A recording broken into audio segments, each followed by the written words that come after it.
Bonsoir à tous, bienvenue à Horizon Sport, vous êtes sur Equinox Télévision. Ce soir, nous parlons de la brillante qualification des Lions Juniors pour le troisième tour des éliminatoires de la CAN de cette catégorie des moins de 20 ans. Les Camerounais se sont imposés d'abord, lors du temps réglementaire, 1-0 sur l'Ouganda cet après-midi. Mais puisque c'était pratiquement l'égalisation, les arbitres ont décidé qu'on allait directement dans la séance des tirs au but. Et dans cette séance, les Camerounais sont imposés sur le score de 5 tirs contre 4. Ils sont donc qualifiés pour le troisième et dernier tour éliminatoire de cette CAN junior, de cette CAN junior qui se dispute en 2019. Du côté du Niger, ce soir, nous parlerons également de ce classement FIFA du mois de mai en cours. Le Cameroun qui gagne une place au classement général, 51e désormais, alors que la sélection, le Cameroun, je veux dire, était 50e lors du classement du mois d'avril dernier. On parlera également de ce regroupement des Lions indomptables qui préparent le match des éliminatoires de la CAN de football féminin qui se dispute cette année même du côté du Ghana. Le sélectionneur de cette équipe nationale de football féminin du Cameroun a convoqué 24 joueuses pour ce stage préparatoire qui s'achève le 6 juin prochain, très exactement, du côté de Yaoundé. Puis, dans les disciplines sportives, nous allons parler de ce gala de cyclisme qui va se dérouler dans la ville de Douala samedi, en prélude à la célébration de la fête nationale de l'unité qui, elle, aura lieu dimanche prochain. Nous reviendrons également sur ce tournoi de Scrabble qui a été organisé dans la ville de Douala. Un champion d'Afrique est avec nous en plateau ce soir. Voilà donc le menu de cette édition de Horizon Sport. Place à présent nos invités. D'abord, les classiques. Nos consultants. Clément Zico, bonsoir. Bonsoir Hippolyte, bonsoir aux panélistes, bonsoir à l'ensemble des téléspectateurs. Merci d'être en plateau ce soir avec vous. Peut-être on commence par le championnat Elite One rendu à sa 19e journée. Et depuis le début de cette phase de retour, on voit que ça reste plutôt très serré avec le réveil des mal classés à la fin de la phase allée de ce championnat Elite One. Les Goals de la Ménois, Colombe du Sud, Yafoot, même si ces clubs restent relégables, ils se sont tout de même réveillés, tout le monde l'a vu. Oui, et c'est bien de ce qui se passe parce que nous nous rendons compte qu'après 2 journées de la phase de retour, il y a des équipes qui ont fait carton plein. On peut parler de l'Aigle, on peut parler de la PGS, on peut parler de Mousta, on peut parler de Fortuna, qui ont fait carton plein. On peut être déçu de la prestation de certaines équipes qui n'ont pas réussi jusqu'alors à gagner. On peut voir qu'il y en a qui ont fait le match nul mais maintenant il faut surtout remarquer le réveil de l'Aigle. L'Aigle qui a été pratiquement largué, mais maintenant qui est entré dans le peloton, en tout cas dans le trio de queue, à savoir Yafoot, Colombe et Aigle. Ça fait en sorte que Aigle maintenant peut disputer étant dans cette queue-là. Puis on peut se remarquer peut-être que Feuille n'a pas brillé du tout depuis ce retour. Il y a Feuille et Union qui sont passés pratiquement à côté. Et on peut se dire que c'est reparti, on a redistribué les cartes, les choses vont se faire autrement qu'à la phase aller. Maintenant, il faudra que les équipes qui ont commencé à bien fourbuer leurs armes les utilisent suffisamment pour qu'à la fin, ce soit les meilleurs qui restent. Et d'ailleurs, Futur Football Club de Bandung a changé d'entraîneur. Ce n'est plus le Congolais Magloire Foutila. Lui, il reste dans le club, mais il a été muté à la direction technique de ce club. C'est son adjoint François Eya qui est désormais le patron du banc de touche de Futur Football Club de Bandung. François Eya qui est donc officiellement, depuis ce vendredi, entraîneur de Futur Football Club de Bandung. Voici Olivier Sémé, bonsoir. Bonsoir, bonsoir à tous les panélistes, bonsoir à tous les téléspectateurs. Chef de pôle adjoint de l'ANAFOOT dans la région du littoral, vous travaillez donc dans le football à la base, même si vous êtes aussi un entraîneur très capé qui a fait valoir ses armes notamment au-delà des frontières camerounaises. Avec vous, on va rester sur ce football jeune en parlant de la qualification des Lions de moins de 20 ans pour le troisième tour des éliminatoires de la CAN de cette catégorie qui se dispute l'année prochaine au Niger. Effectivement, il faut dire que c'est une course qui avait commencé au premier tour, où le Cameroun était exempt, mais le premier tour qui avait réussi à éliminer le Maroc, le RD Congo et le Togo. Ensuite, au deuxième tour, le Cameroun est entré à la danse. On avait perdu à l'extérieur 1-0, donc on avait à cœur de faire une bonne performance ce vendredi, ce qui a été, même si on est parvenu quand même à gagner seulement à un seul but, mais ce but nous permettait de rattraper le retard que nous avons concédé à l'extérieur. Et Dieu merci, on a eu de la réussite au tir au but, ce qui nous permet de nous qualifier pour le troisième tour, qui est le dernier, ça il faut le dire. Ce troisième tour à l'issue duquel 14 équipes vont se battre et 7, n'est-ce pas, seront qualifiées. En plus du pays hôte qui est le Niger, ça fera 8 équipes pour, n'est-ce pas, la CAN du Niger. Donc nous avons encore une dernière étape très très importante lorsqu'on sait quand même que ce deuxième tour, n'importe comment, va livrer pour le troisième tour des équipes de taille. C'est vrai qu'au match aller, pour certains, il y a eu de grandes surprises. Par exemple, le Gabon qui avait pris le dessus sur la Côte d'Ivoire au match aller, 3-2-0. Il faut vraiment dire que ça a été. Mais on attend parce que ce week-end vont se jouer tous les autres matchs de tout. Le Malawi jouera contre l'Angola, le Burundi contre le Soudan, le Botswana contre le Congo. La Zambie, tenant du titre, va entrer, a commencé et entrer à ce deuxième tour également contre le Rwanda, donc le Burkina Faso contre la Libye. Donc il y a pas mal de combinaisons. Il y a dans cette combinaison-là une grande confrontation qui oppose également le Sénégal à l'Égypte. Il faut dire que le Nigeria est tombé avec la Guinée-Bissau. Donc on attend voir ce week-end quels seront les potentiels clients du Cameroun et à l'issue, n'est-ce pas, de qualifier au troisième tour, il y aura ce tirage à l'issue duquel le Cameroun connaîtra son adversaire pour le troisième tour. Déjà, bravo une fois de plus à ces Lions Juniors qui se sont donné la possibilité de continuer à croire parce que ça n'a pas été facile, mais c'est un peu cela la compétition aussi. Voilà. Dans la parole. Voilà, merci à vous, Vassili Olivier Sémé, d'être en plateau avec nous, tout comme Clément Zeko. Je rappelle que vous êtes consultant sur Equinox Télévision. Je le disais en titre, nous avons un champion d'Afrique de Scrabble en plateau avec nous. Il est congolais, Eugène Lamawa Bolamba. Bonsoir. Bonsoir. Merci d'être en plateau ce soir sur Horizon Sport. C'est quoi votre secret? Le Scrabble est un jeu plutôt intellectuel, hein? Mais vous arrivez à dominer le continent africain. Je vais bien dire que c'est une classe, jusqu'à cet âge, pouvoir tenir la dragée haute devant tous ces jeunes qui montent, je trouve que c'est une classe. Mon secret, je m'entraîne parce que je me considère généralement comme un semi-professionnel. J'essaie de m'entraîner tous les jours pour me mettre les renforts. Et jusque-là, les neurones répondent et je continue à le faire.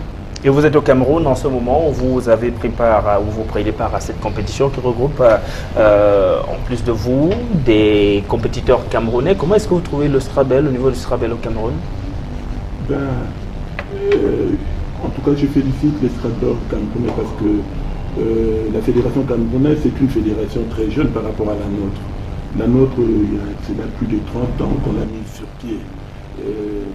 À peine quelques années que la fédération camerounaise existe, il y a beaucoup de jeunes gens qui ont émergé, qui ont atteint pratiquement le top niveau qu'on qualifie des premières séries.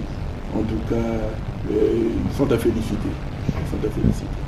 Et puisqu'on parle du Scrabble au Cameroun, nous avons le secrétaire général de la Fédération camerounaise de Scrabble en plateau avec nous, Étienne Dogoma, bonsoir. Bonsoir à vous. Le Scrabble au Cameroun, comment se porte-t-il? Le Scrabble au Cameroun se porte très bien. Il se porte très bien. Nous venons juste de rentrer du Mali, de Bamako, où nous avons été champions d'Afrique. Nous sommes champions d'Afrique par équipe. Et ça montre que nous avons un certain potentiel. Et nous avons également une médaille d'or individuelle par la personne de Balok François Roland. Donc je me dis que le Scrabble se porte bien parce que là nous sommes en train d'organiser le Master international de Douala à Somo Amédée, où nous avons invité des étrangers, donc Eugène Lama qui est avec nous sur le plateau, Eugène Lama qui est champion d'Afrique en titre de Scrabble Duplicate. Donc je me dis, là nous avons Eugène Lama, nous avons d'autres champions d'Afrique comme Afaton Julien, le béninois, Adjobi François Xavier, nous avons le double champion d'Afrique Zimbabwe Mathieu qui est de la Côte d'Ivoire, ainsi que son confrère Latro Thierry Stephen. On se dit que ça va, on se porte bien et on se dit qu'on va faire le meilleur de nous pour que ce festival soit vraiment une référence dans l'organisation au niveau de l'Afrique. Et nous voyons justement les images de ce festival international à Médé qui met en concurrence des Camerounais et des étrangers, dont le champion d'Afrique de nationalité congolaise qui est en plateau avec nous, Eugène Lamawa Bolamba. Il s'agit donc de deux épreuves qui sont organisées, le Scrabble Duplicate et le Scrabble classique. Ça se passe dans la ville de Douala. Vous avez ça, c'est une satisfaction, l'organisation de cette compétition?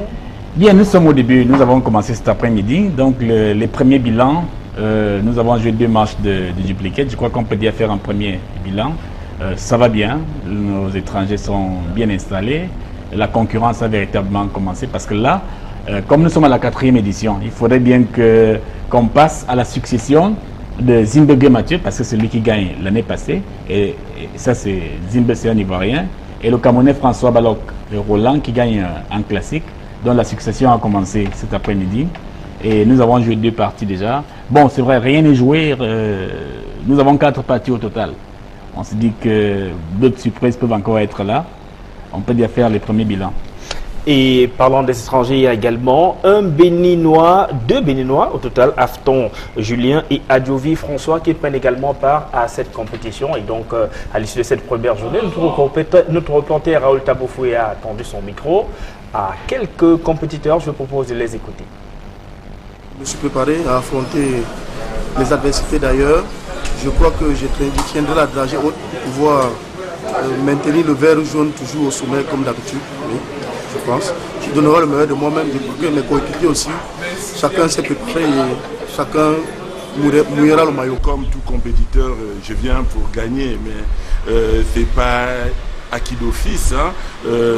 C'est vrai que j'ai une forte expérience, c'est vrai que je suis le champion en titre, mais il faut reconnaître que les jeunes gens ont quand même pris du niveau. C'est vraiment une concurrence farouche, donc je ne peux pas dire que j'ai gagné d'office. Donc il faut relever le niveau, il faut sortir le grand jeu. Nous sommes à l'approche de la fête de l'unité chez nous. C'est d'abord un festival, c'est la fête. Nous avons donc profité pour inviter aussi nos collègues, on va dire comme ça, nos collègues africains qui sont venus nombreux. Je pense que c'est une sorte de, on va dire quoi, d'adoubement de la fédération camerounaise, hein. Je ne dirais pas de moi, mais de la fédération camerounaise, parce que depuis quelques temps, nous sommes suffisamment bien organisés. Même au niveau africain, nous avons un championnat qui est suivi un peu partout en Afrique. Donc tout le monde apprécie ce qu'on fait. Ils se sont dit donc si ce festival est déjà à sa 4e édition, on va encore aller renforcer avec un peu de notoriété. C'est pour ça qu'ils sont là. On espère vraiment avoir une belle fête.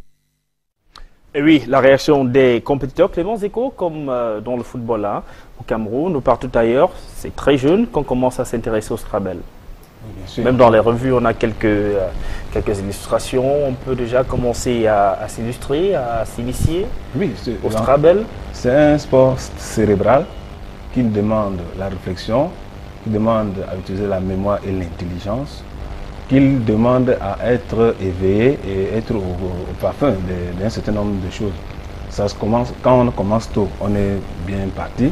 N'oublions pas qu'il y a eu à des moments de petits jeux, chercher le mot par exemple, qui est donné à voir qu'on pouvait utiliser l'orthographe pour faire un certain nombre de choses. Aujourd'hui, de prendre l'orthographe comme un sport qui développe cette intelligence et qui donne à voir que les Africains peuvent, autant que les Européens, pourquoi pas, se mesurer en plusieurs épreuves.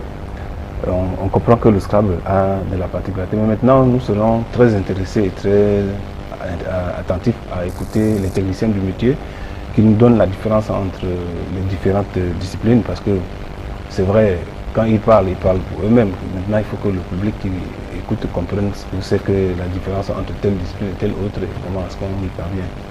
Voici le VCML, le Scrabble, une discipline qui met beaucoup plus en exergue le côté intellect du pratiquant. Effectivement, c'est une discipline qui met en exergue le côté intellect du pratiquant. Il y a une discipline aussi qui, à la maison, permet aux enfants de développer la connaissance des mots, de pouvoir passer le temps, pas simplement en s'amusant, mais en s'amusant dans la réflexion. Parce que, comme Clément le disait, lorsqu'on voit les compétiteurs assis, nous découvrons ici des formules que nous ne connaissons pas véritablement. Parce que au départ, le Scrabble au Cameroun, lorsqu'il est arrivé, il se jouait à 2, à 3, à 4. avec un système de décompte où on tire les lettres à partir d'une cagnotte et chacun essaie de composer les mots à son tour en suivant le décompte qu'il y a sur la plateforme qui soit multiplie les mots, les triples, en fonction également des annotations du nombre qui sont sur chaque jeton tiré qui vous permet effectivement de composer les mots. Donc c'est une discipline qui a évolué avec beaucoup d'experts. Vous êtes souvent initié quelquefois? Ben, si j'en parle, j'en sais quelque chose. J'ai deux tableaux de Scrabble à la maison, donc moi je dis que ça a été mon passe-temps favori. Et c'est avec beaucoup de joie que je me rends compte que c'est une discipline qui se développe davantage au Cameroun et en Afrique. Eugène Lama, qu'est-ce qui vous intéresse? Qu'est-ce qui vous séduit dans le Scrabble jusqu'à vous y lancer et vous en devenez champion d'Afrique? D'abord, j'aime les lettres, j'aime les mots. C'est ainsi que j'ai fait du Scrabble mon hobby préféré. En plus de ça, je sais que je gagne beaucoup en Scrabble. Pas l'argent, parce qu'on ne joue pas le Scrabble pour l'argent, mais du point de vue culture, j'enrichis ma culture générale. Des mots que j'apprends presque tous les jours. Et tous les jours, je consulte mon dictionnaire et j'ajoute quelque chose à ma culture générale. Et il y a aussi le côté sportif, donc le point de vue compétitif. Chaque jour, je m'entraîne pour être en grande forme. Et c'est ainsi que je dis que c'est ma deuxième profession. Et après l'Afrique, vous comptez aller à la conquête du monde dans le Scrabble? Oui, il y a cette ambition-là, malgré que l'âge qui avance. Mais je trouve quand même que jusque-là, mon cerveau répond, les neurones fonctionnent encore normalement. Mais il semble que plus on prend de l'âge, plus on a une bonne réflexion et moins physiquement on est plus apte. Hein. Donc là, vous avez l'avantage quand même que ce n'est pas un sport physique, c'est plutôt un sport intellectuel. Ça me donne l'impression que je me bonifie avec l'âge. Je ne comprends pas, mais je trouve ça extraordinaire. C'est ainsi que je me dis, pourquoi pas ambitionner encore des titres au niveau international.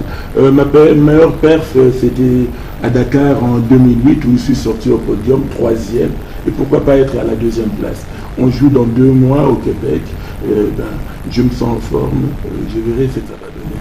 Etienne Ngomba, c'est quoi l'histoire du Scrabble au Cameroun? Ça commence comme le Monopoly, les charades, ou encore le chercher le mot. Aujourd'hui, c'est une discipline sportive. Et jusqu'à il y a une fédération, dont vous êtes le secrétaire général d'ailleurs. C'est vrai, la genèse du Scrabble au Cameroun, elle est assez longue parce que le Scrabble au Cameroun commence d'abord par une association donc légalisée à Yaoundé, dans le Mfundi. Et puis avec l'émission Chercher le mot qui a vraiment fait la une de la télévision camerounaise en début d'année 90. Ça fait que le Scrabble commence véritablement en 92, 93, 94. On a joué comme ça, comme association. On a longtemps fait les championnats du monde parce que la première fois que j'ai joué au championnat du monde, c'est en 1999 à Bulle, en Suisse. C'est d'ailleurs là où je rencontre Eugène Lama pour la première fois qui a fait la sensation.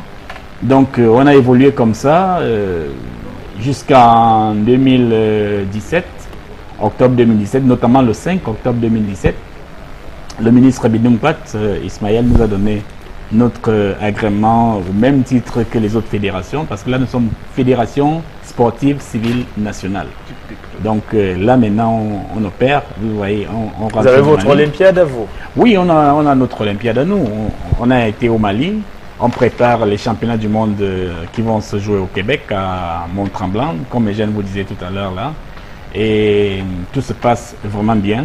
Et justement, sur le plan national, c'est vrai qu'on n'entend pas beaucoup parler, hein, l'organisation des compétitions, vous êtes une fédération, il y a des ligues régionales, il y a des ligues départementales, il y a un championnat national et un championnat régional, départemental, c'est organisé comment? Oui, on est très bien organisé, on a déjà joué 2 championnats du Cameroun, phase 1 et phase 2, la phase 1 c'était en décembre, à Yaoundé, on a joué la phase 2 en mars, on joue les simultanés mondiaux, qui se joue à la même heure dans tous les pays francophones du monde, affiliés à la Fédération internationale de Scrabble francophone. On a un calendrier très actif, on est même très actif. Bon, maintenant, il faudrait peut-être rectifier le tir parce que au niveau de la médiatisation, on a encore des choses à se reprocher. Heureusement, il y a C'est d'ailleurs pour ça que je vous remercie de nous avoir invités dans votre émission aujourd'hui. C'est une tribune qui nous permet de nous adresser à ceux qui nous regardent là et qu'ils sachent qu'il y a une fédération de Scrabble au Cameroun. Et pour finir, nous avons un tournoi scolaire très suivi. Le tournoi scolaire qui se joue chaque année, et l'apothéose, c'est le 20 mars au ministère des Relations extérieures du Cameroun, devant tous les ambassadeurs francophones du Cameroun. Le 20 mars de chaque année? Oui, chaque 20 mars. Enfin, nous sommes à la 2e édition. On remet les lots devant les ambassadeurs du Cameroun à Yaoundé, à nos jeunes. Ça fait que c'est une émulation qui est incroyable, et nous pensons que dans l'avenir, les choses iraient en s'embellissant. Et on imagine bien que le Scrabble, c'est pas simplement être face à une feuille où il faut réfléchir sur les différents mots, les différentes lettres. Il y a quand même des types d'épreuves. Quelles sont ces épreuves-là? Oui, déjà avant de vous dire quelles sont les différentes épreuves, au-delà de la culture générale dont parle Eugène et dont parle votre collaborateur, au-delà de la connaissance des mots, le Scrabble développe d'énormes aptitudes auprès de celui qui joue. Vous avez la distribution, la réflexion qui est plus rapide, vous avez la capacité de rétention qui est plus élevée. Il est démontré scientifiquement que celui qui joue au Scrabble réfléchit 2 fois plus rapidement que celui qui ne joue pas. Donc les parents qui nous écoutent devraient encourager leurs enfants à s'y mettre. Bon, maintenant, les 2 disciplines que nous pratiquons au Cameroun, c'est le Scrabble classique et le Scrabble duplicate. Le Scrabble classique, il se joue déjà en famille. Vous avez une cagnotte dans laquelle vous piochez chacun à tour de rôle ses lettres et vous les écrivez sur une grille à tour de rôle. Vous avez le Scrabble duplicate qui, lui, il est plus intéressant. Parce que là, chacun a le même tirage. Vous avez la même distribution et chacun donne sa réponse sur un bulletin réponse corrigé par un habit. Ce qui fait que tout le monde joue avec les mêmes lettres. Là, le facteur chance n'existe pas. Et là, c'est là vraiment où on a le meilleur. Parce que c'est comme l'athlétisme où tout le monde passe sur le même starting block. Et puis, vous voyez, au fur et à mesure qu'on évolue, c'est comme ça que ça se décale. Et comment on fait pour être celui-là qui a gagné? C'est au niveau du décompte final des points. C'est-à-dire, il y a ce qu'on appelle des coups. Premier coup, deuxième tirage, troisième tirage. Et à chacun des tirages, chaque joueur remplit un bulletin réponse qu'il envoie à un arbitre. Maintenant, on comptabilise les points à chaque fois et à la fin, on fait un classement sur le nombre total de coups et le nombre total de points de chaque joueur. Et on sort dans un classement, premier, deuxième, troisième. C'est comme ça que Eugène Lama est sorti à Bamako, champion d'Afrique à l'issue de 5 parties. Vous voyez, on fait le cumul de points. À l'issue de 5 parties, il a été champion d'Afrique. Je crois vice-champion d'Afrique en Côte d'Ivoire. Ouais, lui, il est un habitué des podiums. Donc, après le titre de vice-champion, ça ne lui suffisait pas. Il a fallu qu'il aille conquérir le titre de champion. En tout cas, félicitations à vous, Eugène Lama Wa Bolamba. Merci également à Étienne Ndongomba. Merci à tous les deux d'être implantés avec nous ce soir. Nous allons parler d'autre chose à présent. C'est la célébration dans quelques heures de la fête nationale de l'unité au Cameroun.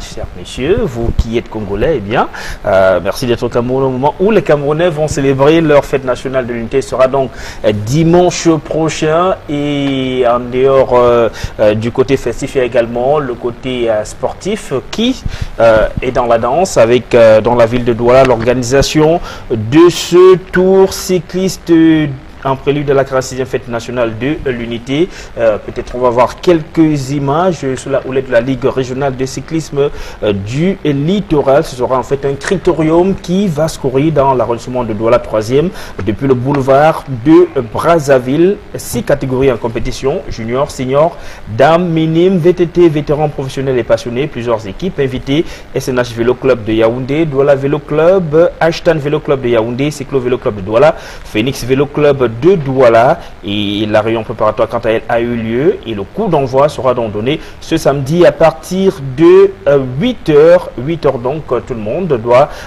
prendre le départ pour ceux qui veulent bien voir cette compétition de critérium de la Petite Reine du côté du boulevard de Brazzaville. C'est dans l'arrondissement de Douala 3e.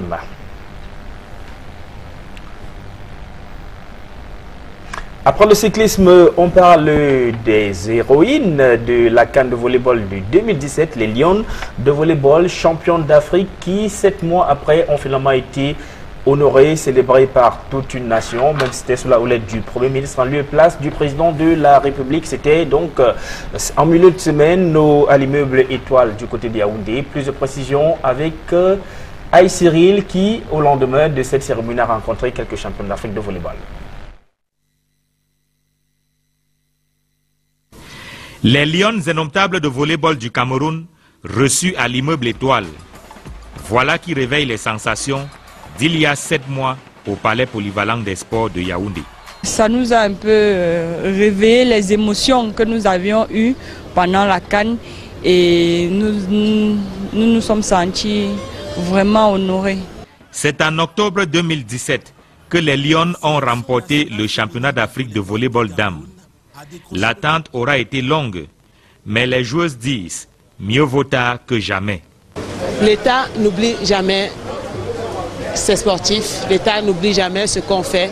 Donc peu importe le moment, on est juste content parce que on savait que ça allait arriver quoi qu'il arrive. Hein, donc peu importe que ce soit le lendemain de la finale ou aujourd'hui, c'est pareil. La question de savoir pourquoi le Premier ministre et non le président de la République en personne n'intéresse pas non plus les championnes d'Afrique. Si le Premier ministre est là, c'est quand même le chef de l'État qui l'envoie, donc c'est lui dont on est content, on a reçu nos honneurs et voilà, on est content de savoir que la nation reconnaît le mérite de ses sportifs. C'est la même chose, c'est le président de la République qui attribue les médailles aux sportifs. Et quelle que soit la personne qui les accroche, ça vient du président de la République. Donc tout ça, c'est l'État camerounais et nous sommes très contents que nous soyons reconnus par l'État camerounais. Cerise sur le gâteau pour cette reconnaissance des pouvoirs publics, la distinction de chevalier de l'ordre de la valeur faite aux joueuses. La réception, la décoration, il n'y a rien à dire, donc à dire, on est juste heureux d'être là. C'est un sacre pour tout sportif, une énorme récompense que l'État camerounais nous a faite et nous ne sommes que reconnaissants pour cela. Après le championnat d'Afrique, les regards sont désormais tournés vers le championnat du monde de volleyball dames, Japon 2018, où on attend d'autres lauriers.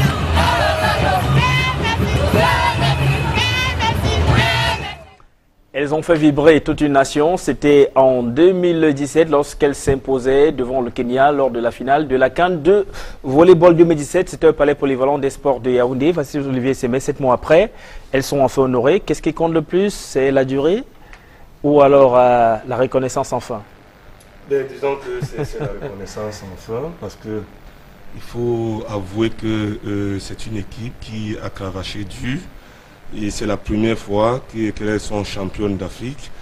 Elles ont détourné le Kenya qui a remporté 9 fois le championnat d'Afrique et qui était sur une lancée d'un triplé consécutif. Donc il fallait vraiment jouer à ce niveau-là pour essayer de donner tout ce qu'elles avaient dans les tripes. Et lorsqu'on voit que à travers cette Coupe d'Afrique, beaucoup de Camerounais et des Africains se sont davantage intéressés au volley.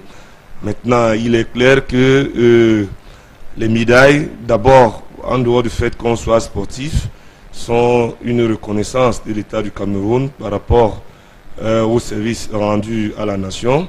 Il y a toute une catégorisation qui suit un certain mécanisme. Maintenant, chez les sportifs, c'est assez particulier parce qu'on ne tient pas compte des années, comme c'est le cas ailleurs pour les autres Camerounais, mais on tient compte de votre bravoure et c'est normal. Maintenant, c'est vrai, beaucoup se seraient attendus à ce qu'au lendemain de leur victoire, qu'elle soit reçue. Un chronogramme avait été arrêté à cet effet, qui plus tard s'est vu repousser. Mais à la fin, ce qui est important, c'est la valeur de la médaille qu'elles reçoivent. Vous allez vous rendre compte qu'elles ont reçu, n'est-ce pas, un ordre un peu plus au-dessus. Ça, il faut le dire ainsi, parce que 7 mois, c'est bien beau, mais à la fin, c'est la valeur qu'on retient. Et elles se sont toutes exprimées là-dessus, dans ce sens-là. Et cela est venu à point nommé, parce qu'elles doivent participer au championnat du monde de volley. Donc, elles ont un calendrier assez riche. Elles doivent se remettre au travail, pourquoi pas aller glaner d'autres médailles. Et Clément Zeko, avant d'être entraîneur de football, vous êtes d'abord professeur d'éducation physique et sportive. Et le volleyball, c'est l'une des disciplines qu'on apprend aux élèves en milieu scolaire. Oui, comme bien d'autres.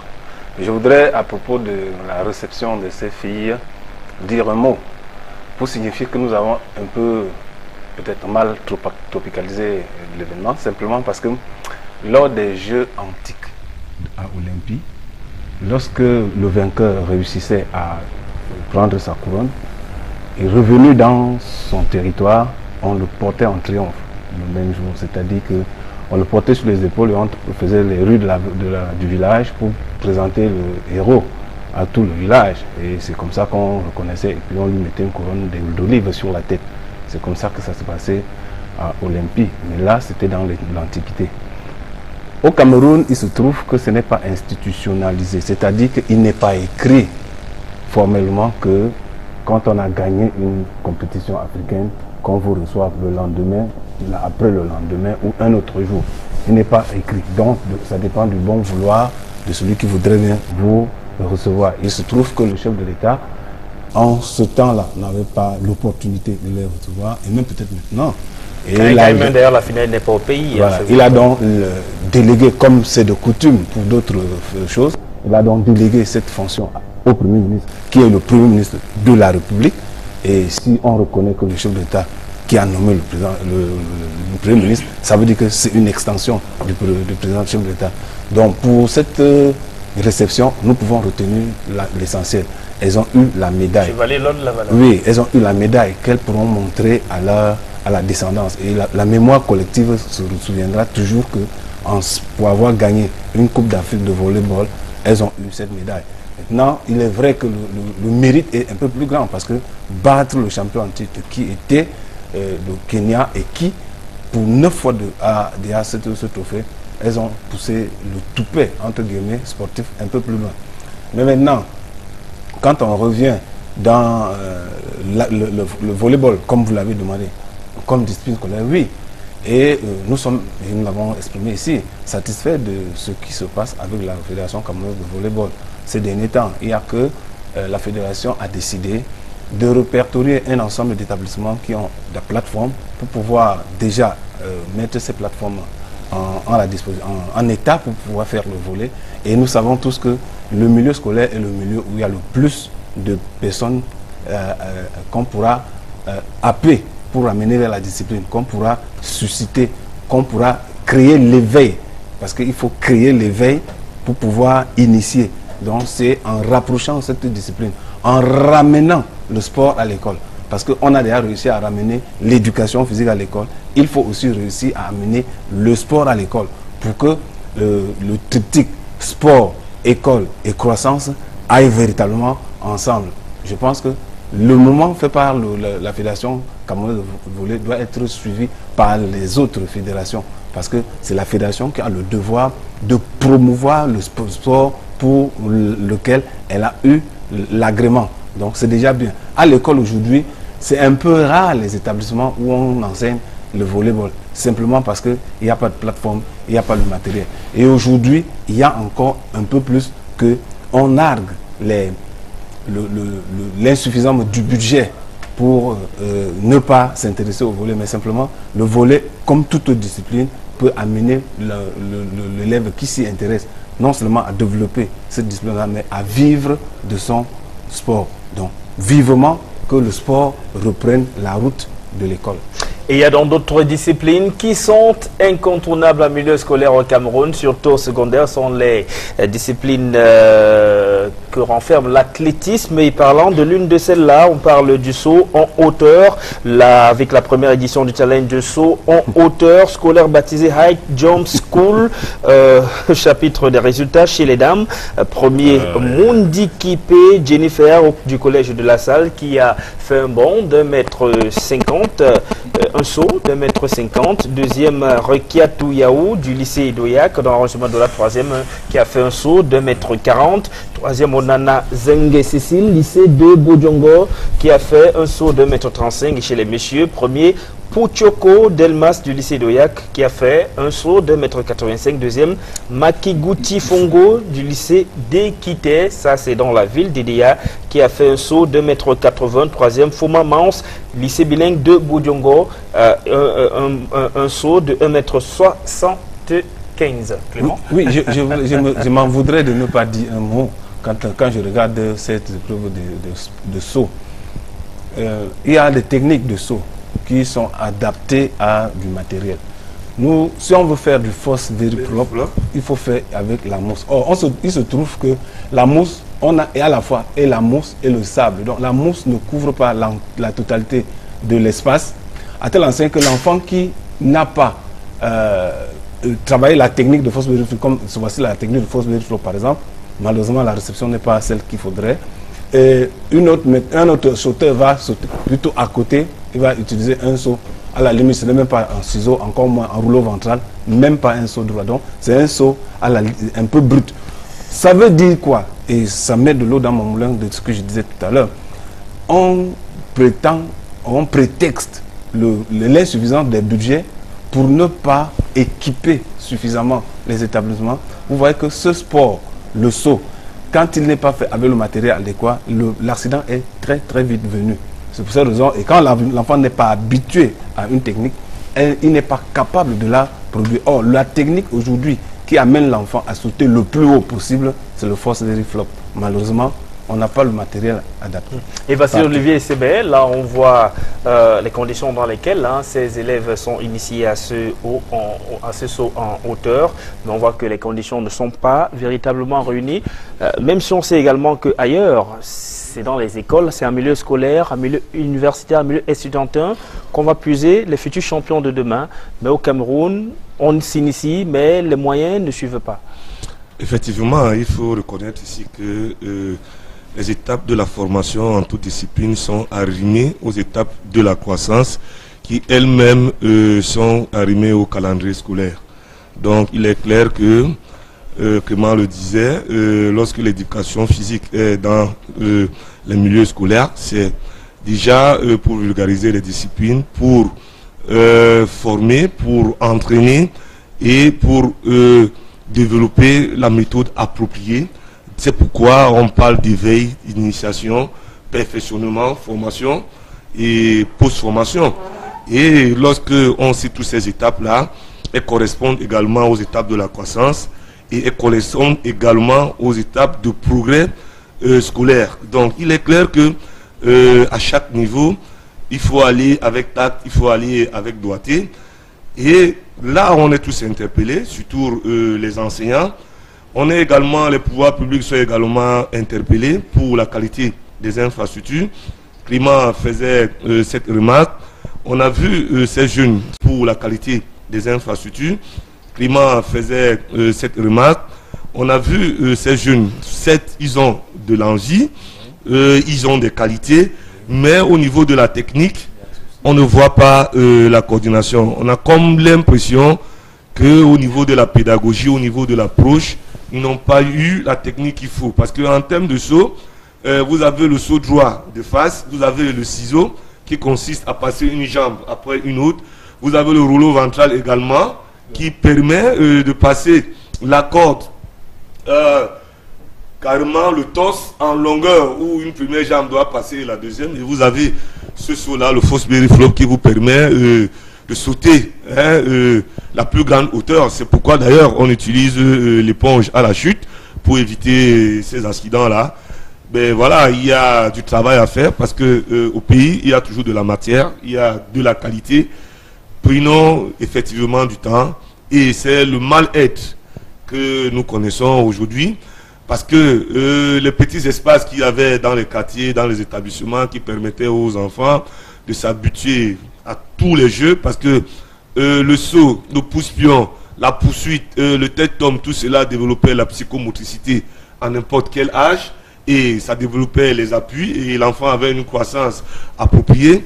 Mais si dans les établissements davantage, il n'y a plus de surface appropriée pour tous les sports parce que si un établissement se spécialise dans un sport, c'est de favoriser les autres qui s'intéressent à un autre. Donc réellement, que ce soit au niveau scolaire, au niveau secondaire et même au niveau universitaire, en principe, chaque établissement devait se doter des infrastructures sportives.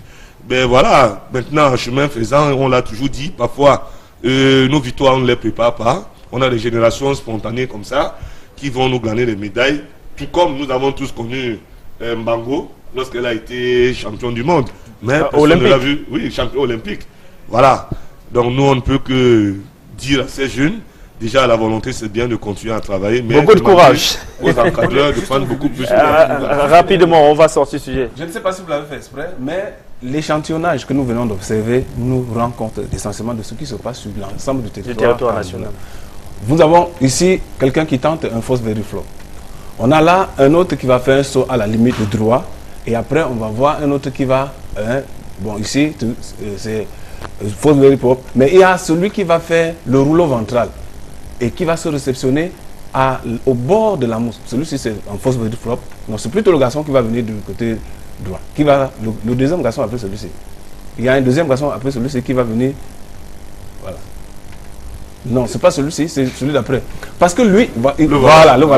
Il fait un rouleau ventral. Mais maintenant, son élan est tellement accentué qu'il peut se réceptionner au-delà de la mousse. Et quand il fait cela, l'accident est très proche. Or, il faut effectivement, et on comprend bien le jury, c'est simplement qu'il y a des candidats qui n'ont jamais sauté sur une mousse, il y a des candidats qui n'ont sauté que dans la fosse, et ça fait en sorte que, pour ne pas dénaturer les candidats, on met une petite partie, la mousse, et on laisse le sable. Vraiment, c'est des choses qu'il ne faut pas... Il faut améliorer. Etienne Dongo, on vous a vu esquisser un sourire tout à l'heure. On imagine que ça vous a rappelé vos années de lycée. Oui, c'est vrai au lycée, notamment lors des examens. Le BPC, le probatoire et le bac. Les épreuves physiques et sportives. Ça me rappelle vraiment ces moments-là. Et ça me fait beaucoup aussi sourire par rapport à ce que vos collaborateurs disent, c'est-à-dire le risque d'accident. Ils sont au bord de la rupture. Il y a des moments, c'est au bout de la mousse. Donc, c'est tout ça qui me fait sourire. Et ça me fait également plaisir parce que, au-delà du fait que nous n'avons pas de matériel, mais on voit la volonté de ces enfants à vouloir sauter. Ça veut dire que si on leur donne l'infrastructure qu'il faut, si on les amène à arriver, vous voyez, ils peuvent faire de très bonnes choses. Donc, avis à nos chefs d'établissement, nous savons qu'il y a quand même comment est-ce que vous appelez ça, l'association des parents d'élèves. Je crois que les parents... Mais là, c'était sous la houlette de la Fédération camerounaise d'athlétisme, bon, dans sa ligue régionale. Alors, et quand c'est la fédération qui n'a pas le matériel adéquat, il faut vraiment s'en plaindre. Il faut véritablement s'en plaindre parce que la fédération peut avoir son matériel, puisque cette fédération ne fait pas les compétitions tous les jours, comme à l'établissement où on saute cycle par cycle. Si vous avez 10 enseignants dans l'établissement, ils vont faire 10 fois le saut parce que chacun va passer au saut. Mais quand c'est la fédération, il faut que la fédération se dote du matériel. Et même qu'elle s'assure que la technique appropriée est utilisée. Parce que là, on est vraiment, comme il dit, au bord de la rupture. Et on peut passer du sport plaisir au sport malheur. Un incident est vite arrivé. Très très vite arrivé. Eugène Lama, au Congo, c'est mieux organisé? En RDC précisément, en RDC. Les amis ici, je me dis que les mêmes problèmes se posent partout en Afrique. Comme chez nous, là, au niveau de... En Afrique centrale, peut-être. Bon, oui, peut-être. Mais au niveau du ministère des Sports, nous sommes une fédération reconnue officiellement depuis des années, autant que la fédération de foot, la fédération de basket. Mais on nous accorde moins d'importance. Pourtant, nous faisons des efforts individuellement et nous ramenons des médailles au pays. Comme tout dernièrement, quand je suis revenu du championnat d'Afrique, on devait en principe nous recevoir par le ministre de tutelle. Il nous fait des promesses, on attend, et voilà, c'est toujours le même problème. On a besoin d'un soutien au niveau des autorités du pays, parce que il faut dire que quand même, l'Afrique a des potentiels, mais qu'ils ne sont pas exploités. On peut tenir la tête dans différentes disciplines au niveau international, mais il faut que nous ayons des infrastructures et il faut que nous ayons un soutien au niveau des gouvernements respectifs. Problème d'organisation, d'accord. Messieurs, après avoir donc regardé ces images, on va peut-être donner la parole à quelques participants à ce challenge d'athlétisme pour les élèves de la région du littoral sous la houlette de la Ligue régionale d'athlétisme du littoral. Des réactions au micro de Raoul Tabofoué. Je ne suis pas satisfaite par rapport à la performance réalisée parce que j'ai l'habitude d'aller en dessus. Et m'arrêter à 1,57, c'est comme une débutante. Ça m'a permis vraiment de pouvoir travailler. Et je peux dire juste une seule chose. Tout c'est le travail qui paye. Quand tu sais ce que tu veux et que tu le fais avec un seul cœur, avec tout l'amour, sans regarder ce qui te reviendra pour le moment, je pense que c'est le résultat de cela. Parce que moi, dans ma tête, ce n'est pas directement l'argent que je suis. C'est d'abord monter ce que je peux faire. Et avec le travail, je pense que ça va aller. Pour une première édition, je suis satisfait. On a découvert des merveilles, on a vu qu'il y a des jeunes qui peuvent sauter. Il suffit de bien les encadrer et les choses vont aller pour le mieux. Donc je crois que la tâche maintenant revient aux encadreurs qui ont amené les athlètes de bien les surveiller. Et nous-mêmes aussi, avec notre appui, on va apporter notre encadrement. Et voilà donc pour ces quelques réactions. Après ces autres disciplines sportives, on va parler maintenant de football et le championnat Elite One rendu à sa 19e journée depuis cette semaine qui s'achève ce dimanche. Il n'y aura pas de championnat. On le dit parce que la Ligue veut tenir le pari de jouer 2 fois chaque semaine, mais ce dimanche il n'y aura pas de match parce que tout le monde devra donc être concentré dans la célébration de la fête nationale de l'unité. Mais reparlons des matchs qui sont disputés en semaine, mercredi et jeudi, cette 19e journée du championnat Elite One. Peut-être rapidement les résultats des rencontres disputées jeudi. 2 buts partout entre Coton Sport de Garoua et la Colombe du Sud qui est en déplacement dans le Septentrion, et belle victoire de Yafoot 1-0 sur Foufou Football Club du Baham. Et mercredi, AS Fortuna de Yaoundé recevait Futur Football Club de Bandung, alors qu'on voyait déjà le tableau des résultats complets de cette 19e journée du championnat Elite One. Avant d'y revenir, regardons d'abord en image le résumé du match AS Fortuna de Yaoundé, Futur Football Club de Bandung. Victoire de Fortuna de Yaoundé 1-0 sur Futur de Bandung. Futur qui a changé d'entraîneur. Ce n'est plus le Congolais Magloire Foutila. Magloire Foutila est désormais directeur technique et c'est son adjoint et François qui a pris les commandes du banc technique de Futur Football Club de Bandung. Résumé du match, Dallas Bartel-Tiana, Jean-Paul Chugnat. Revenu au stade de Mankomo pour y livrer leur deuxième rencontre d'affilée de la phase retour, après la cuisante défaite de 1-4 face à APGS Dunfou, les supporters et joueurs de Futur de Ndjiko Bandung sont une fois encore loin d'imaginer que leur équipe tomberait pour la deuxième fois consécutive face à AS Fortuna de Yaoundé, qui mieux encore est un bleu dans l'arène de la Ligue 1. Tout présent dans les différents compartiments du jeu, AS Fortuna de Yaoundé contient toute la fougue de Futur FC, bien remonté d'avoir perdu à la journée précédente sur les mêmes installations. Seulement, le capitaine Sadio Sodea et ses coéquipiers sont très vite désillusionnés sur un but inattendu de AS Fortuna à la 30e minute.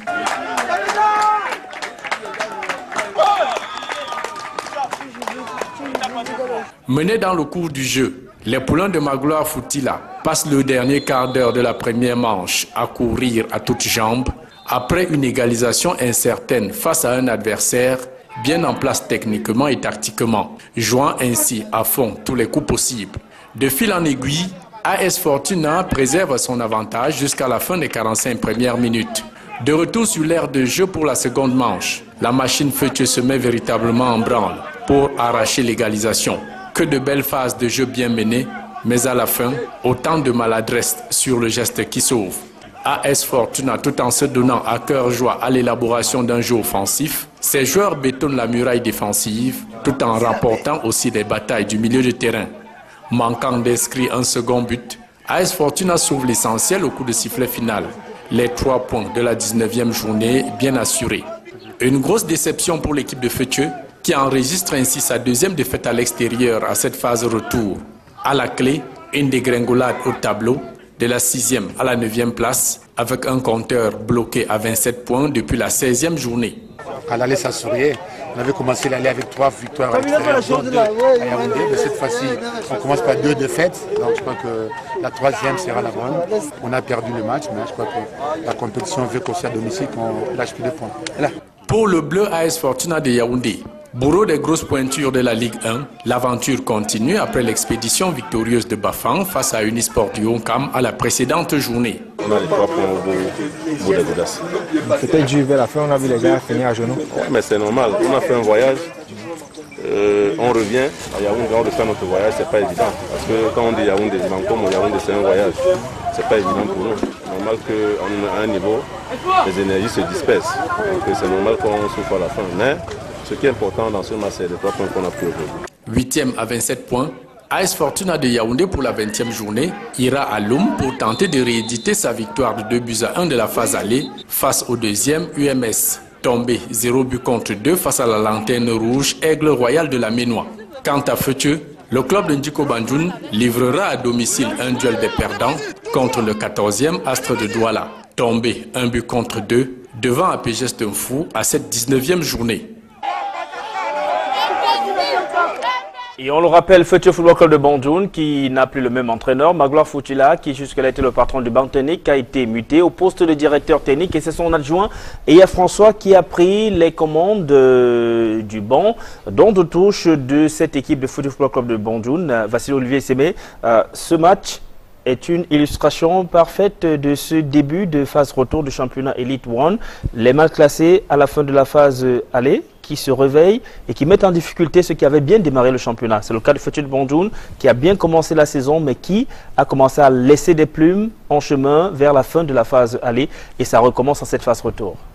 Oui, on l'avait envisagé, on l'a dit ici en début de saison, que les équipes n'ont pas eu le temps adéquat pour faire la préparation qui pouvait respecter les canaux de la planification annuelle, notamment la préparation du début de saison. Donc, ceux qui avaient véritablement investi et qui avaient commencé la préparation un peu plus tôt ont connu un bon début de saison.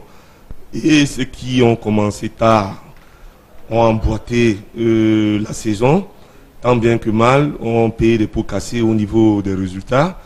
Mais rendu à 17 journées de championnat, à la fin de la phase aller, il était clair que à la phase retour, les visages vont un peu changer. Donc là, on se rend compte que une équipe comme Feucheux qui a bien démarré la saison est en difficulté dès la reprise. Vous allez également vous rendre compte qu'une équipe comme l'Aigle de Tchang qui était en mal vient de faire 2 victoires d'affilée. Donc il y a des anecdotes comme ça qui, n'est-ce pas, vont laisser le suspense durant toute cette phase retour jusqu'à la fin de la saison pour véritablement voir qui, n'est-ce pas, pourra être champion et qui pourra être relégué. Clément, Feucheux Football Club de Bandjoun, un club aux grandes ambitions mais qui n'arrive pas à tenir sa saison finalement. Non, pas seulement des ambitions. L'espoir Magloire faut-il aujourd'hui diluer? Non, pas seulement les ambitions, aux grands moyens. Maintenant, le tout n'est pas d'avoir les moyens. Le tout, c'est de savoir utiliser ces moyens pour produire le résultat. Il se trouve que Feucheux a un peu de la difficulté à ce niveau-là. Voilà une équipe qui a commencé tôt et qui s'est donné les moyens d'aller le plus loin possible, mais malheureusement a pris du plomb dans l'aile vers la fin du championnat. On se poserait bien la question, pourquoi? Parce que eu égard au crédit temps que cette équipe s'était donné pour se préparer, on se serait attendu à ce que son moteur ronfle le plus fortement possible au moment où les autres commençaient à prendre. Mais que non. Mais on peut être tenté de croire que ce vieux fantôme qui hante souvent cette équipe, lorsque la gloire commence à se... est de retour. Comment comprendre que cette équipe a fini la saison l'année passée avec François Eya comme principal sur le banc? C'est avec François Eya qu'il a fini. Et il a commencé à préparer la saison avec Foutila. Ils sont tous dans la même équipe. Et comment comprendre qu'aujourd'hui, la raison de mettre Foutila en directeur technique et ramener François? Ça veut dire qu'on avait mal estimé le produit Foutila qui venait comme pour résoudre les problèmes qui se seraient posés à François Eya et à l'ensemble de tout le personnel qui était en service à cet instant-là. Il se trouve donc en se revoyant à nouveau, en mettant Foutila à la direction technique, on se rend compte qu'on ramène EA à la direction de l'équipe. Donc il n'y a que la raison principale du tout sautement de Feuille, à mon sens, n'est pas essentiellement technique, n'est pas essentiellement tactique, n'est pas essentiellement, mais plutôt un problème de gestion du groupe et des hommes. Et maintenant, en toute chose, il faut laisser chacun à l'endroit, à sa place. L'objectif du dirigeant, c'est de faire le casting pour trouver les personnes qui doivent mener le projet et de mettre chacun à sa place et laisser libre cours à chacun d'utiliser son expertise pour produire ce pourquoi il a été sollicité. Il se trouve que par moment, on voit que c'est ça, mais par moment encore, on a l'impression qu'on s'est trompé. Et qui se trompe. Et on rappelle bien qu'en plus de cette lecture technique, puisque vous êtes entraîneur de football, il y a également que vous connaissez bien. J'y étais l'année Football Club de Bandjoun, parce que vous avez été entraîneur adjoint de ce club la saison dernière. Tout à l'heure, nous parlerons de la colonne du sud de Etienne Ndongo Ongba. Mais avant, parlons du match entre le Dragon de Yaoundé et Unisport du Honkam. Le Flambeau de l'Ouest, après sa défaite à la 18e journée du championnat Elite One, a renoué avec la victoire lors de la 19e journée. On retrouve une nouvelle fois Dallas Bartel-Tiana et Jean-Paul Chuniat. Défait 0 but contre 1 à la 18e journée à Bafang face à AS Fortuna de Yaoundé. Unisport du Honkam arrive au stade de Mankomo, plus que jamais déterminé à engranger sa première victoire de la phase retour face au Dragon de Yaoundé. Et à l'entame du match, cette envie de gagner se traduit sur une ouverture du score dès la 8e minute.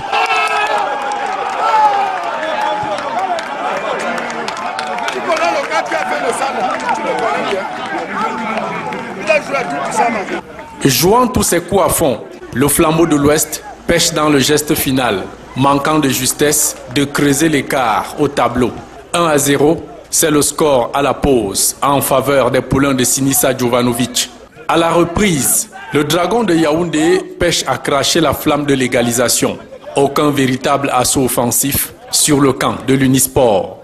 Focalisés sur leur objectif, les attaquants rouges et jaunes s'illustre une fois encore sur 2 loupés d'occasion nette de but dans la deuxième manche. Et le Dragon de Yaoundé va ainsi rester inoffensif 90 minutes durant, sans véritablement inquiéter le dernier rempart de l'équipe du Honkam. Les 3 points que nous avons pris cet après-midi, parce qu'il était question qu'on revienne rapidement chercher les points ayant perdu le match précédent à domicile. Donc nous sommes très contents d'avoir pris les 3 points cet après-midi.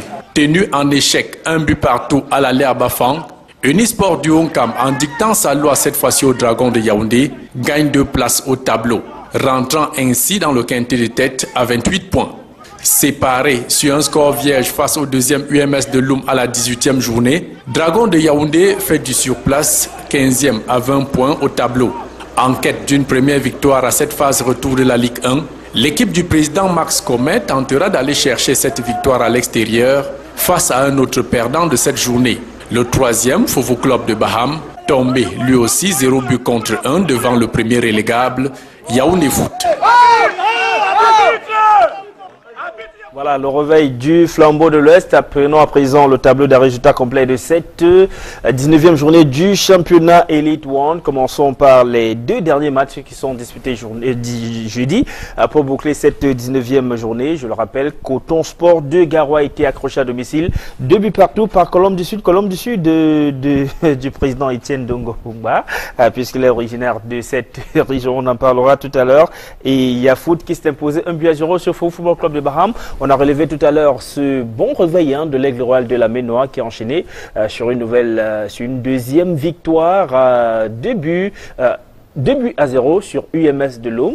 Un club qui prétend quand même au titre de champion puisqu'actuellement 2e au classement. L'Aigle Royal de la Ménois qui n'a pas perdu depuis le début de la phase retour de ce championnat Elite One. Vassilios, Olivier et Issemé, c'est aussi ça le résultat de la patience parce que Birou et Mikloïl est arrivé. Ce n'était pas c'était pas plus facile que ça, enfin c'était pas plus difficile que ça n'a été ou alors plus facile que ça n'a été avec Fagna, mais les dirigeants en ce moment-là, ils n'ont pas fait ce que beaucoup ont considéré comme erreur, ce qu'ils avaient commis, l'erreur qu'ils avaient eu à commettre avec Fagna, c'est-à-dire se séparer de lui après seulement 7 journées de championnat.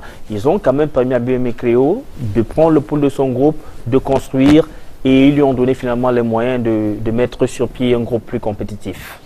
Effectivement, c'est une maison que Birou connaît très bien. À son premier passage, a laissé une très bonne impression. C'est un groupe qu'il a battu, c'est un environnement qu'il maîtrise également. Donc au moment où il arrive, les facteurs de réussite ne sont pas en sa faveur, notamment la qualité du groupe. Quand je parle de la qualité du groupe, de l'effectif de joueurs qu'il a en ce moment, sur le plan administratif, il n'y a pas l'accompagnement, cette motivation secrète que les joueurs attendent également, mais il a pris de la patience et il savait qu'à la reprise de la phase retour, en 17 matchs, rien n'était pipé, il y avait la possibilité de jouer les coups à fond. Donc lui sur le terrain, avec ses joueurs, ils feront le travail. Je pense que ils attendent également d'être accompagnés par l'équipe dirigeante, d'être soutenus par tous les supporters. Voilà, ils ont reçu un grand coup de faire 2 matchs. Nous les avons prévus 3 pour sortir, lever la tête de l'eau et commencer, n'est-ce pas, à espérer au maintien. Donc les efforts restent à faire et ce sont des efforts constants qui nécessitent ici l'implication de toutes les parties, comme Clément le disait. Chacun à son niveau doit pouvoir faire son travail et les efforts conjugués ensemble peuvent alors permettre à l'Aigle de Tchang de sauver sa saison. Maintenant, on l'avait dit, il faudra aussi compter sur le calendrier, mais là Birou est en train de montrer que véritablement il va tenir là-bas parce que battre UMS qui joue le titre, deuxième au classement, n'est pas donné du tout. Donc tout ce qu'on peut lui souhaiter, c'est de continuer. Et comme tu parlais de la stabilité des entraîneurs, voyez-vous, paradoxalement, comme Clément le disait, on a parfois du mal à comprendre l'attitude des présidents de club. Voyez-vous, le coach Nké, deuxième au classement avec UMS, connaît un début de saison. Un début de phase retour. Phase retour, pardon, mitigé. Un match nul, une défaite, mais le président trouve que a priori il faut séparer de lui. C'est pas suffisant. Pourtant, il est à 5 points du premier, à la deuxième place du premier de Coton, donc rien n'est encore joué. Ben, c'est ici qu'on voit les choses comme ça. Donc on a du mal à comprendre réellement que nos clubs définitivement ne comprennent pas que travailler sur un projet est plus important, plus valorisant que aller chercher des victoires spontanées, parce que à la fin également, il faut voir si les moyens sont en adéquation avec le projet ou avec la politique du club en lui-même.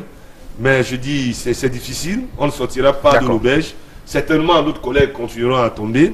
Mais voilà, tout ce qu'on peut les souhaiter, c'est un bon vent. Beaucoup de courage.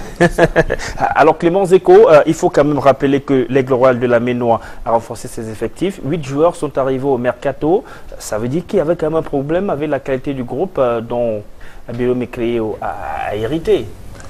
L'Aigle avait plusieurs problèmes à la fois et je pense qu'il fallait les solutionner, ces problèmes-là à la fois. L'Aigle se donnait les moyens de les solutionner. Je voudrais faire un témoignage parce que j'ai assisté très attentivement au match Aigle-Bamboutos. Je m'étais déplacé pour la circonstance et après j'ai eu un entretien suffisamment mûri avec Biroué dans l'observation du deuxième match qui opposait, je pense, Stade Renard à l'autre. Donc, j'ai remarqué qu'autour de l'Aigle, le spectateur est en train de jouer son rôle, c'est-à-dire supporter. Vous ne pouvez pas vous imaginer que Aigle, dernier de la classe avant la phase retour, a un match au rôle de ses bases et les gens viennent en nombre avec un port qui est le symbole de cette équipe et qui sont habillés, ils se sont badigeonnés, ils viennent en nombre et ils crient à tue-tête du début à la fin pour une équipe qui est dernière. Mais vous ne pouvez pas comprendre qu'une équipe est sur le terrain, elle est malmenée techniquement par son adversaire, mais qui se donne du courage pour tenir la dragée haute. Et sur l'occasion qu'elle se procure, elle réussit à faire la différence et de tenir la tête haute à cette fougue de Bamboutos pendant le reste de la partie, vous ne pouvez pas vous imaginer une équipe qui, sentant les choses ne pas aller dans le bon sens, se réorganise. Ça veut donc dire que tout le monde a compris que le problème de l'Aigle n'est pas seulement sur le terrain. Le problème de l'Aigle n'est pas seulement à côté du terrain. Le problème de l'Aigle n'est pas seulement au-dessus du terrain. Le problème de l'Aigle était un peu partout. Après avoir réussi à gagner le tournoi de l'Ouest, la moutarde est montée au nez. Ils se sont vus plus beaux. Aujourd'hui, ils comprennent qu'ils n'étaient pas autant beaux. Et ils se donnent les moyens. Donc, il faut encourager l'Aigle. Devenir beau. Oui. Maintenant, il faut dire à l'Aigle et à tout son parterre de personnes que les efforts qu'ils ont faits à la 18e journée doivent être renouvelés à chaque journée. Et chaque fois qu'on a gagné et on a joué une journée, il faut oublier cette journée et repartir de zéro. Parce qu'effectivement, l'Aigle a 17 finales à jouer avant la fin de ce championnat. Et si l'Aigle veut se donner les moyens d'exister encore dans ce championnat la saison prochaine, il doit se donner autant les moyens de préparer 17 finales. Alors, on va rapidement donner la possibilité à Etienne Ndongo Ongwa de parler de cette équipe de Colombe du Sud qui a quand même réussi à ramener un point de son déplacement dans le septentrion à Garoua, tenir un échec au Sport à domicile. Depuis le début de cette saison, ça relève tout de même de l'extraordinaire. 2 buts partout. Malgré ce résultat, la Colombe du Sud succède à l'Étoile de la Ménois au poste de Lanterne Rouge. La Colombe du Sud est désormais dernière au classement avec seulement 16 petits points à la différence de but parce que c'est le même nombre de points que l'Étoile de la Ménois, mais l'Étoile de la Ménois a +3 contre +1 pour la Colombe du Sud. Bon, c'est vrai que cette position ne nous honore pas beaucoup parce que l'antenne rouge, c'est l'image qui m'amuse parce que l'antenne rouge, c'est une lanterne qui n'éclaire pas beaucoup. Donc, notre chère Colombe de Saint-Mélima. Bon, mais c'est un volatile qui parfois prend de l'ampleur hein, parce que je me rappelle l'an passé déjà aussi. À un moment, c'était comme ça, c'était les mêmes problèmes. Et quand le réveil a sonné, la Colombe a eu aligné, je crois, 7 ou 8 matchs d'affilée avec des victoires. Et je me dis, allez quand même accrocher le champion, le leader à domicile en marquant 2 buts. Est-ce que ce n'est pas ça la petite flamme que la Colombe attendait? Est-ce que ce n'est pas là le petit réveil que la Colombe attendait? Mais je me dis, connaissant l'orgueil de ces représentants du Sud, dont je suis de la région, je me dis qu'à partir de là, je crois que la Colombe va se remettre sur le bon sens et qu'on va se réveiller. Et là, on va mieux représenter la région du Sud. Alors, messieurs les consultants, maintenant on va parler rapidement de cette affaire à la Fédération camerounaise de football. La suspension du responsable financier par Maître Dudunapi, le président du comité de normalisation de la FECAFOOT, après des investigations menées par la NIF. Ils sont passés tour à tour, hein, qui ont été auditionnés de ce côté-là. Mais le plus gros, c'est cette lettre qu'on va voir s'afficher sur le petit écran. La lettre de Tombi, pas la lettre, on va dire cette...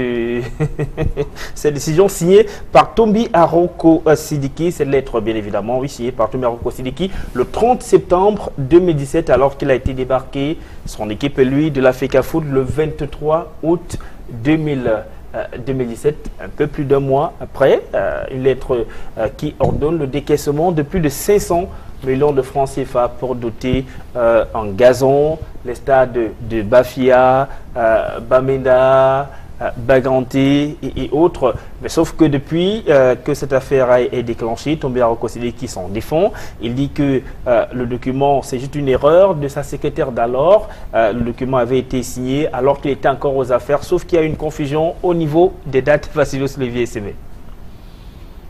Il faut dire que les feuilletons au niveau de la Fédération camerounaise de football n'en finiront pas.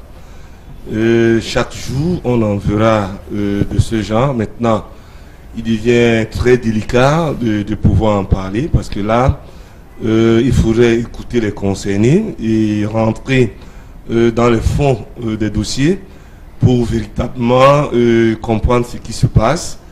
Parce que aucun jour ne se passe sans qu'il y ait un feuilleton nouveau. On sait que le président Tombi au lendemain de son élection, avait promis que la fédération prenait la réfection de 4 stades. Donc les marchés ont été octroyés. Et il y a eu un financement en avancée pour l'achat des gazons et pour la réalisation de ces marchés. Mais il se trouve que entre la lettre qui donne l'accord du marché et la lettre d'information, les dates ne coïncident pas du tout, notamment cette dernière lettre qui n'est pas une lettre ordonnatrice de fonds, mais qui quand même apporte ce problème où aujourd'hui on peut avoir des doutes sur sa gestion, mais on sait aussi également qu'à un moment donné, la FIFA a audité la fédération. On sait également qu'il a une affaire pendante au TCS. Donc, c'est beaucoup de dossiers à la fois. Donc, véritablement, ce que les Camerounais attendent, c'est que la lumière soit faite et non qu'on laisse des pans dubitatifs, notamment au niveau des réseaux sociaux, ou qu'on laisse les commentaires aller dans tous les sens. Il est temps que chaque dossier concernant la Fédération camerounaise de football soit traité de manière objective. Que ce ne soit pas une course effrénée contre les individus, mais que ce soit la défense d'une institution qui, n'est-ce pas, a des responsabilités vis-à-vis des sportifs et vis-à-vis des Camerounais. Et ressaisissons-nous un temps soit peu, disons que l'Afrique nous regarde, le monde nous regarde. Le Cameroun a 7 participations à la Coupe du Monde, 5 Coupes d'Afrique des Nations. Notre football va très mal et il va de mal en pire. On peut se poser la question véritablement, après avoir prolongé le mandat de la normalisation, est-ce que la normalisation ira jusqu'au bout de la saison? On se pose des questions. La saison dernière, on a eu une saison blanche. Est-ce que tel sera le cas cette saison? C'est des feuilletons en feuilleton. Ben moi je dis, je me pose des questions. Je voudrais véritablement qu'on fasse parler des acteurs et qu'on fasse de la lumière sur cela. Nous, on ne peut pas être ici et qu'on puisse donner une position qui nous permet d'analyser pour édifier davantage les téléspectateurs qui nous suivent en ce moment. Nous renvoyons la balle dans le camp de la fédération en leur demandant d'être véritablement objectifs. Si véritablement c'est une faute de frappe au niveau des dates, que cela soit élucidé. Mais si c'est une faute de gestion, que cela soit également élucidé avec des preuves. Mais c'est très facile de le dire. Lorsqu'on sait également que dans notre pays, à tous les services et à tous les niveaux, on se trompe des dates, on se trompe des noms, on se trompe, ben, on voudrait bien croire que ce soit le cas ou pas. D'accord, Vassili Olivier, en tout cas, c'est une affaire qui suit son cours, mais en attendant, le responsable des finances, quant à lui, a été suspendu. Clément, Motus et bouche cousue, on en parle? Non, pas Motus. Non, on ne peut pas ne pas dire quelque chose. Mais on peut s'étonner. Si le problème est au niveau de l'erreur de la datation, ça c'est facile. Les décaissements ont été faits. Selon celui qui s'en défend. Hein. Je dis bien, si l'erreur est au niveau de la datation, ce n'est pas un souci. Puisqu'il y a 2 endroits qui ont mis des dates. On a mis la date au niveau de la fédération, mais on a aussi mis les dates au niveau des finances, des banques qui ont décaissé. Donc, quand a-t-on décaissé les fonds? À partir du moment où on a décaissé les fonds, on peut voir si la correspondance tient ou ne tient pas. Alors justement, le comité de nomination de la fédération, le comité, ce n'est pas ça le problème. Le comité de nomination de la FECAFO justement a suspendu l'ensemble des finances sur cette base-là parce que c'est bel et bien après ce délai. Donc, oui, puisque la réalité des faits... Après que Tomi Aroko Sidiki et son équipe aient été débarqués de la Fédération camerounaise de football, c'est bel et bien cette période-là que les fonds ont été bien évidemment décaissés au niveau de la banque. On peut bien se tromper sur une date. Ça, ce n'est pas le plus difficile. On peut se tromper sur une date. Mais parce que la correspondance de A va aller chez B, l'intervalle de temps qu'il va mettre entre A et B pourra renseigner qu'il y a eu une erreur de date. Il n'y a pas un souci. Mais maintenant, le problème, je pense, est entre la main de la justice. Attendons voir qui dit la vérité. Et puis, je pense que la justice va s'en saisir. Et puis, parce que c'est très difficile. Nous rendons compte que les choses de la Fédération camerounaise de football sont plus compliquées que l'apparence qu'elles ont lorsqu'on les présente. Donc, s'il faut déjà se jeter à l'eau, il faut être suffisamment renseigné sur le sujet. Et quand on n'est pas suffisamment renseigné sur le sujet, il ne faut pas louper l'occasion de se taire. Parce que ne pas se taire, c'est faire injure au silence. En tout cas, sur Equinox Télévision, nous vous tiendrons au courant des derniers développements dans cette affaire. Nous sortons de cette édition de Horizon Sport par le sport pour tous dans la région de l'Ouest, précisément dans la ville de Bafoussam. Les sportifs de ce côté sont pratiquement dans la rue. Problème d'organisation de cette discipline dans la ville, chef-lieu de la région de l'Ouest. Jean-Paul Chuniat, Dallas Bartel-Tchana. Depuis la fermeture de l'ancien stade Omnisport de Toket pour travaux de la CAN 2019, des pratiquants de sport pour tous mènent leurs activités physiques dans les rues de Bafoussam. Chaque dimanche, ils envahissent l'avenue principale du quartier administratif, notamment sur les esplanades des services du gouverneur de l'Ouest et la préfecture de la MIFI. Nous sommes ici juste parce que le stade Omnisport où on avait l'habitude de travailler est fermé par rapport aux travaux. Vous êtes souvent combien nombre de vous? Nous sommes souvent 75. Aujourd'hui, nous sommes une vingtaine. Juste parce que certains membres sont découragés par rapport à l'endroit où nous occupons maintenant. Nous ne sommes pas à l'aise ici. Il n'y a pas d'espace et le nombre est un peu plus grand. Nous sommes souvent à 60. Aujourd'hui, on est moins de 60 parce qu'il y a beaucoup d'absents. Il y a un problème d'espace. Le problème d'espace se pose ici. La plus grosse difficulté des différents clubs de sport pour tous, c'est l'étroitesse des lieux, inadaptés pour accueillir le millier de sportifs du dimanche, obligés de se marcher sur les pieds.